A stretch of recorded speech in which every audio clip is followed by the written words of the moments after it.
ഇന്ന് ദിവസം 83. ഇന്ന് വായിക്കുന്ന വചനഭാഗങ്ങൾ ജോഷുവ അധ്യായം 8ഉം 9, സങ്കീർത്തനങ്ങൾ 126. ജോഷുവയുടെ പുസ്തകത്തിൽ നിന്ന് അധ്യായം 8. ആയി പട്ടണം നശിപ്പിക്കുന്നു. കർത്താവ് ജോഷുവയോട് അരുളി ചെയ്തു, എല്ലാ യോദ്ധാക്കളെയും കൂട്ടി ആയിയിലേക്ക് പോവുക. ഭയമോ പരിഭ്രമമോ വേണ്ട. ഇതാ, ഞാൻ അവിടുത്തെ രാജാവിനെയും പ്രജകളെയും പട്ടണത്തെയും രാജ്യത്തെയും നിന്റെ കൈകളിൽ ഏൽപ്പിച്ചിരിക്കുന്നു. ജെറീക്കോയോടും അവിടുത്തെ രാജാവിനോടും നീ പ്രവർത്തിച്ചതുപോലെ ആയിയോടും അവിടുത്തെ രാജാവിനോടും പ്രവർത്തിക്കുക. എന്നാൽ കന്നുകാലികളെയും കൊള്ളവസ്തുക്കളെയും നിങ്ങൾക്കെടുക്കാം. പട്ടണത്തെ ആക്രമിക്കുന്നതിന് അതിനു പിന്നിൽ പതിയിരിക്കണം. ജോഷുവയും യോദ്ധാക്കളും ആയി പട്ടണത്തിലേക്ക് പുറപ്പെട്ടു. ജോഷുവ ധീരപരാക്രമികളായ 30,000 പേരെ തിരഞ്ഞെടുത്തു. രാത്രിയിൽ തന്നെ അയച്ചു. അവൻ അവരോട് ആജ്ഞാപിച്ചു, പട്ടണത്തെ ആക്രമിക്കുന്നതിന് നിങ്ങൾ അതിനു പിന്നിൽ ഒളിച്ചിരിക്കണം. വളരെ അകലെ പോകരുത്. സദാ ജാഗരൂകരായിരിക്കുകയും വേണം. ഞാനും കൂടെയുള്ളവരും പട്ടണത്തെ സമീപിക്കും. അവർ ഞങ്ങൾക്കെതിരെ വരുമ്പോൾ മുമ്പിലത്തെ പോലെ ഞങ്ങൾ പിന്തിരിഞ്ഞോടും. പട്ടണത്തിൽ നിന്ന് വളരെ അകലെ എത്തുന്നതുവരെ അവർ ഞങ്ങളെ പിന്തുടരും. അപ്പോൾ അവർ പറയും, ഇതാ, അവർ മുമ്പിലത്തെ പോലെ പരാജിതരായി ഓടുന്നു. ഞങ്ങൾ അങ്ങനെ ഓടും. അപ്പോൾ നിങ്ങൾ പുറത്തു വന്ന് പട്ടണം പിടിച്ചടക്കണം. നിങ്ങളുടെ ദൈവമായ കർത്താവ് അത് നിങ്ങളുടെ കൈകളിൽ ഏൽപ്പിച്ചു തരും. കർത്താവ് കൽപ്പിച്ചതുപോലെ പട്ടണം പിടിച്ചടക്കിയതിനു ശേഷം അത് അഗ്നിക്കിരയാക്കണം. ഞാൻ നിങ്ങളോട് കൽപ്പിക്കുന്നു. ജോഷുവ അവരെ യാത്രയാക്കി. അവർ പോയി ആയി പട്ടണത്തിന് പടിഞ്ഞാറ് ആ പട്ടണത്തിനും ബേഥേലിനും മധ്യേ ഒളിച്ചിരുന്നു. ജോഷുവ ആ രാത്രിയിൽ ജനത്തോടുകൂടെ താമസിച്ചു. അവൻ അതിരാവിലെ എഴുന്നേറ്റ് യോദ്ധാക്കളെ വിളിച്ചുകൂട്ടി. ഇസ്രായേലിലെ ശ്രേഷ്ഠന്മാരോടുകൂടെ ജനത്തെ ആയി പട്ടണത്തിലേക്ക് നയിച്ചു. അവനും കൂടെയുണ്ടായിരുന്ന യോദ്ധാക്കളും പട്ടണത്തിൻ്റെ പ്രധാന കവാടത്തിന് വടക്കുവശത്തായി പാളയമടിച്ചു. അവർക്കും ആയി പട്ടണത്തിനു മധ്യേ ഒരു താഴ്വരയുണ്ടായിരുന്നു. പട്ടണത്തിന് പടിഞ്ഞാറ് വശത്ത് ബേഥേലിനും പട്ടണത്തിനു മധ്യേ ഏകദേശം 5000 യോദ്ധാക്കളെ അവൻ ഒളിപ്പിച്ചു. പ്രധാന പാളയം പട്ടണത്തിന് വടക്കുഭാഗത്തും ബാക്കിയുള്ളവ പടിഞ്ഞാറ് ഭാഗത്തുമായിരുന്നു. ജോഷുവ ആ രാത്രി താഴ്വരയിൽ തന്നെ കഴിച്ചുകൂട്ടി. ആയി രാജാവ് ഇത് കണ്ടപ്പോൾ അരാബയിലേക്കുള്ള ഇറക്കത്തിൽ വെച്ച് ഇസ്രായേൽക്കാരെ നേരിടാൻ സൈന്യസമേതം പുറപ്പെട്ടു. എന്നാൽ പട്ടണത്തിൻ്റെ പുറകിൽ ശത്രു സൈന്യം പതിയിരുന്നത് അവർ അറിഞ്ഞില്ല. ജോഷുവയും ജനവും പരാജിതരായി എന്ന് നടിച്ച് മരുഭൂമിയുടെ നേരെ ഓടി. അവരെ പിന്തുടരുന്നതിന് രാജാവ് പട്ടണത്തിലുണ്ടായിരുന്നവരെല്ലാം വിളിച്ചുകൂട്ടി. അവർ ജോഷുവയെ പിന്തുടർന്ന് പട്ടണത്തിൽ നിന്ന് വളരെ ദൂരത്തായി. ഇസ്രായേലിനെ പിന്തുടരാത്തവരായി ആരും ബേഥേലിലോ ആയി പട്ടണത്തിലോ ഉണ്ടായിരുന്നില്ല. അവർ പട്ടണം അടക്കാതെയാണ് പോയത്. കർത്താവ് ജോഷുവയോട് അരുളി ചെയ്തു, നിന്റെ കയ്യിലിരിക്കുന്ന കുന്തം ആയി പട്ടണത്തിന് നേരെ ചൂണ്ടുക. ഞാൻ പട്ടണം നിന്റെ കരങ്ങളിൽ ഏൽപ്പിക്കും. ജോഷുവ അങ്ങനെ ചെയ്തു.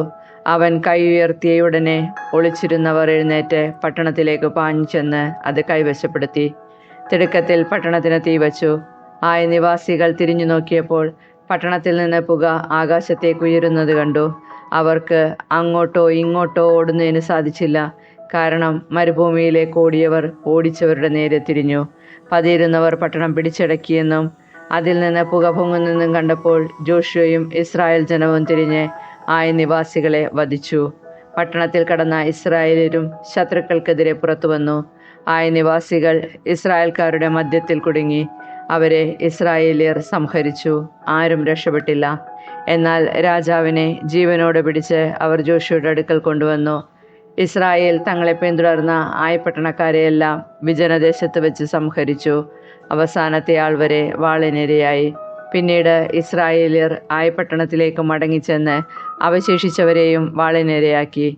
ആയി പട്ടണത്തിലുണ്ടായിരുന്ന 12,000 സ്ത്രീ പുരുഷന്മാർ അന്ന് മൃതിയടഞ്ഞു. ആയി നിവാസികൾ പൂർണ്ണമായി നിഗ്രഹിക്കപ്പെടുന്നതുവരെ കുന്തം നീട്ടിപ്പിടിച്ചിരുന്ന തൻ്റെ കരങ്ങൾ ജോഷുവ പിൻവലിച്ചില്ല. കർത്താവ് ജോഷുവയോട് കൽപ്പിച്ചതനുസരിച്ച് ഇസ്രായേൽക്കാർ പട്ടണത്തിൽ നിന്ന് കന്നുകാലികളെയും കൊള്ളവസ്തുക്കളെയും എടുത്തു. അങ്ങനെ ജോഷുവ ആയി പട്ടണത്തിന് തീവച്ച് അതിനെ ഒരു നാശകൂമ്പാരമാക്കി. ഇന്നും അത് അങ്ങനെ തന്നെ കിടക്കുന്നു. പിന്നീട് അവൻ ആയി രാജാവിനെ ഒരു മരത്തിൽ തൂക്കിക്കൊന്നു. സായാഹ്നം വരെ ജഡം അതിന്മേൽ തൂങ്ങിക്കിടന്നു.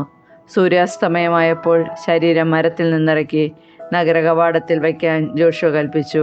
അവർ അങ്ങനെ ചെയ്തു. അതിനു മുകളിൽ ഒരു കൽക്കൂമ്പാരമുയർത്തി. അത് ഇന്നും അവിടെയുണ്ട്. ജോഷുവ ഇസ്രായേലിൻ്റെ ദൈവമായ കർത്താവിന് ഏബാൽ മലയിൽ ഒരു ബലിപീഠം നിർമ്മിച്ചു. കർത്താവിൻ്റെ ദാസനായ മോശ ഇസ്രായേൽ ജനത്തോട് കൽപ്പിച്ചതുപോലെയും മോശയുടെ നിയമഗ്രന്ഥത്തിൽ എഴുതിയിരുന്നതുപോലെയും ചെത്തിമിനുക്കാത്ത കല്ലുകൾ കൊണ്ടുള്ളതും ഇരുമ്പായുധം സ്പർശിക്കാത്തതുമായിരുന്നു അത്. അതിൽ അവർ കർത്താവിന് ദഹനബലികളും സമാധാന ബലികളും അർപ്പിച്ചു.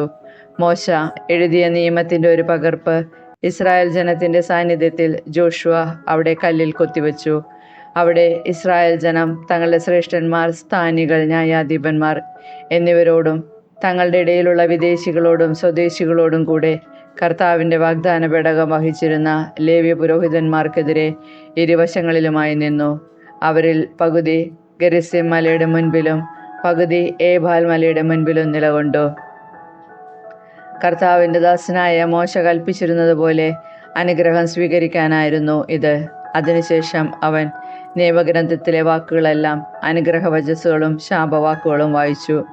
മോശ കൽപ്പിച്ച ഒരു വാക്കുപോലും സ്ത്രീകളും കുട്ടികളും തങ്ങളുടെ ഇടയിൽ പാർത്തിരുന്ന പരദേശികളും അടങ്ങിയ ഇസ്രായേൽ സമൂഹത്തിൽ ജോഷുവ വായിക്കാതിരുന്നില്ല. ജോഷുവ അധ്യായം 9. ഗിബെയോൻകാരുടെ വഞ്ചന. ജോർദാൻ്റെ മറുകരയിൽ മലകളിലും താഴ്വരകളിലും ലെബനോൻ വരെ നീണ്ടുകിടക്കുന്ന വലിയ കടലിൻ്റെ തീരത്തും വസിച്ചിരുന്ന ഹിത്യരും അമോര്യരും കാനാന്യരും പെരീസ്യരും ഹിവ്യരും ജബൂസ്യരുമായ രാജാക്കന്മാരെല്ലാവരും ഇത് കേട്ടപ്പോൾ ജോഷുവയ്ക്കും ഇസ്രായേലിനുമെതിരെ യുദ്ധം ചെയ്യാൻ ഒരുമിച്ചുകൂടി. എന്നാൽ ജെറീക്കോയോടും ആയി പട്ടണത്തോടും ജോഷുവ ചെയ്തതറിഞ്ഞപ്പോൾ ഗിബെയോൻ നിവാസികൾ തന്ത്രപൂർവ്വം പ്രവർത്തിച്ചു. പഴകിയ ചാക്കുകളിൽ ഭക്ഷണ സാധനങ്ങളും കീറിത്തുന്നിയ തോൽക്കുടങ്ങളിൽ വീഞ്ഞുമെടുത്ത് അവർ കഴുതപ്പുറത്ത് കയറ്റി. നന്നാക്കിയെടുത്ത പഴയ ചെരുപ്പുകളും കീറിപ്പറിച്ച വസ്ത്രങ്ങളും ധരിച്ച് അവർ പുറപ്പെട്ടു. അവരുടെ ഭക്ഷണപദാർത്ഥങ്ങൾ ഉണങ്ങിയതും പൂത്തതുമായിരുന്നു. അവർ ഗിൽഗാലിൽ ജോഷുവയുടെ പാളയത്തിൽ ചെന്ന് അവനോടും ഇസ്രായേൽക്കാരോടും പറഞ്ഞു, ഞങ്ങൾ വിദൂരദേശത്ത് നിന്ന് വരികയാണ്, ഞങ്ങളുമായി ഒരു ഉടമ്പടി ചെയ്യണം.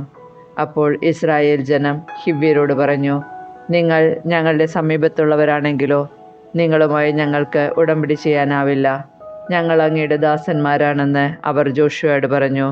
അപ്പോൾ അവൻ അവരോട് ചോദിച്ചു, നിങ്ങൾ ആരാണ്? എവിടെ നിന്ന് വരുന്നു? അവർ പറഞ്ഞു, നിങ്ങളുടെ ദൈവമായ കർത്താവിൻ്റെ നാമം കേട്ട് വിദൂരദേശത്ത് നിന്ന് ഈ ദാസന്മാർ വന്നിരിക്കുന്നു. എന്തെന്നാൽ അവിടത്തെക്കുറിച്ചും അവിടുന്ന് ഈജിപ്തിൽ പ്രവർത്തിച്ചതിനെക്കുറിച്ചും ഞങ്ങൾ അറിഞ്ഞു.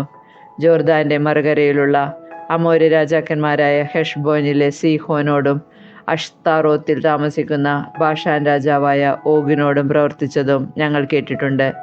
ഞങ്ങളുടെ ശ്രേഷ്ഠന്മാരും നാട്ടുകാരും ഞങ്ങളോട് പറഞ്ഞു, യാത്രയ്ക്ക് വേണ്ട ഭക്ഷണ സാധനങ്ങൾ എടുത്തു ചെന്ന് അവരെ കണ്ട് ഞങ്ങൾ നിങ്ങളുടെ ദാസന്മാരാണ്, അതുകൊണ്ട് ഞങ്ങളുമായി ഒരു ഉടമ്പടി ഉണ്ടാക്കുക എന്ന് പറയണം. ഇതാ ഞങ്ങളുടെ ഭക്ഷണ പദാർത്ഥങ്ങൾ ഉണങ്ങിപ്പൂത്തിരിക്കുന്നു. യാത്രാമധ്യേ ഭക്ഷിക്കുന്നതിനായി ഞങ്ങളുടെ വീടുകളിൽ നിന്ന് എടുത്ത ഇവയ്ക്ക് പുറപ്പെടുമ്പോൾ ചൂടുണ്ടായിരുന്നു. ഞങ്ങൾ വീഞ്ഞു നിറയ്ക്കുമ്പോൾ ഈ തോൽക്കുടങ്ങൾ പുതിയവയായിരുന്നു. ഇപ്പോൾ ഇതാ അവ കീറിയിരിക്കുന്നു. സുദീർഘമായ യാത്രയിൽ ഞങ്ങളുടെ വസ്ത്രങ്ങളും ചെരുപ്പുകളും കീറി നശിച്ചിരിക്കുന്നു. കർത്താവിൻ്റെ നിർദ്ദേശമാരായാതെ ജനം ആ ഭക്ഷണ പദാർത്ഥങ്ങളിൽ പങ്കുചേർന്നു. ജോഷുവ അവരുടെ ജീവൻ രക്ഷിക്കാമെന്ന് സമാധാന ഉടമ്പടി ചെയ്തു. ജനപ്രമാണികളും അങ്ങനെ ശപഥം ചെയ്തു. ഉടമ്പടി ചെയ്ത് 3 ദിവസം കഴിഞ്ഞപ്പോൾ അവർ തങ്ങളുടെ അയൽവാസികളും തങ്ങളുടെ മധ്യേ തന്നെ വസിക്കുന്നവരുമാണെന്ന് ഇസ്രായേൽക്കാർക്ക് മനസ്സിലായി. ഇസ്രായേൽ ജനം യാത്ര പുറപ്പെട്ട് 3-ാം ദിവസം അവരുടെ പട്ടണങ്ങളായ ഗിബയോൻ, കെഫീറ, ബെറോത്ത്, കിരിയാത്ത് യെയാറിം എന്നിവിടങ്ങളിൽ എത്തിച്ചേർന്നു. ഇസ്രായേലിൻ്റെ ദൈവമായ കർത്താവിൻ്റെ നാമത്തിൽ ജനപ്രമാണികൾ ശപഥം ചെയ്തിരുന്നതിനാൽ ജനം അവരെ വധിച്ചില്ല. സമൂഹം മുഴുവൻ ജനപ്രമാണികൾക്കെതിരെ പിറുപിറുത്തു. പ്രമാണികൾ അവരോട് പറഞ്ഞു, ഇസ്രായേലിൻ്റെ ദൈവമായ കർത്താവിൻ്റെ നാമത്തിൽ ശപഥം ചെയ്തതിനാൽ ഇപ്പോൾ നമ്മൾ അവരെ ഉപദ്രവിച്ചുകൂടാ. നമുക്ക് ഇങ്ങനെ ചെയ്യാം, അവർ ജീവിച്ചു കൊള്ളട്ടെ. അല്ലാത്ത പക്ഷം ദൈവകോപം നമ്മുടെ മേൽ പതിക്കും. നാം അവരോട് ശപഥം ചെയ്തതാണല്ലോ.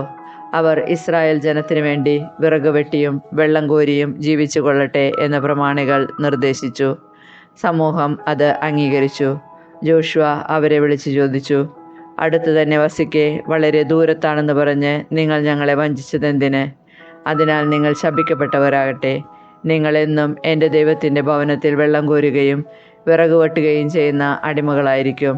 അവർ ജോഷുവയോട് പറഞ്ഞു, നിങ്ങളുടെ ദൈവമായ കർത്താവ് തൻ്റെ ദാസനായ മോശയോട് ഈ ദേശം മുഴുവനും നിങ്ങൾക്ക് തരണമെന്നും തദ്ദേശവാസികളെല്ലാം നിഗ്രഹിക്കണമെന്നും കൽപ്പിച്ചിട്ടുണ്ടെന്ന് നിന്റെ ദാസന്മാരായ ഞങ്ങൾക്ക് അറിവ് കിട്ടി. അതുകൊണ്ട് നിങ്ങളുടെ മുന്നേറ്റത്തിൽ ഭയന്ന് ജീവൻ രക്ഷിക്കാൻ ഇങ്ങനെ ചെയ്തു പോയി. ഇതാ ഇപ്പോൾ ഞങ്ങൾ നിങ്ങളുടെ കരങ്ങളിലാണ്.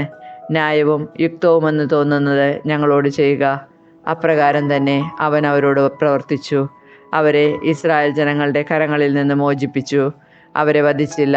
അന്ന് ജോഷുവ അവരെ ഇസ്രായേൽക്കാർക്കും കർത്താവിൻ്റെ ബലിപീഠത്തിനും വേണ്ടി വിറക് വെട്ടാനും വെള്ളം കോരാനും നിയമിച്ചു. തന്നെ ആരാധിക്കാനായി കർത്താവ് തിരഞ്ഞെടുത്ത സ്ഥലത്ത് അവർ ഇന്നും അതേ ജോലി ചെയ്യുന്നു. സങ്കീർത്തനങ്ങൾ 126. തിരിച്ചുവരുന്ന പ്രവാസികളുടെ ഗീതം. കർത്താവ് പ്രവാസികളെ സിയോനിലേക്ക് തിരിച്ചു കൊണ്ടുവന്നപ്പോൾ അതൊരു സ്വപ്നമായി തോന്നി. അന്ന് ഞങ്ങൾ പൊട്ടിച്ചിരിച്ചു, ഞങ്ങളുടെ നാവ് ആനന്ദാരവം മുഴക്കി. കർത്താവ് അവരുടെ ഇടയിൽ വൻ കാര്യങ്ങൾ ചെയ്തിരിക്കുന്നു എന്ന് ജനതകളുടെ ഇടയിൽ പ്രഘോഷിക്കപ്പെട്ടു. കർത്താവ് ഞങ്ങൾക്ക് വേണ്ടി വൻ കാര്യങ്ങൾ ചെയ്തിരിക്കുന്നു. ഞങ്ങൾ സന്തോഷിക്കുന്നു. നെഗബിലെ ജലപ്രവാഹങ്ങളെ എന്ന പോലെ കർത്താവെ, ഞങ്ങളുടെ ഐശ്വര്യം പുനഃസ്ഥാപിക്കണമേ. കണ്ണീരോടെ വിതയ്ക്കുന്നവൻ ആനന്ദഘോഷത്തോടെ കൊയ്യട്ടെ. വിത്ത് ചുമന്നുകൊണ്ട് വിലാപത്തോടെ വിതയ്ക്കാൻ പോകുന്നവൻ കറ്റ ചുമന്നുകൊണ്ട് ആഹ്ലാദത്തോടെ വീട്ടിലേക്ക് മടങ്ങും.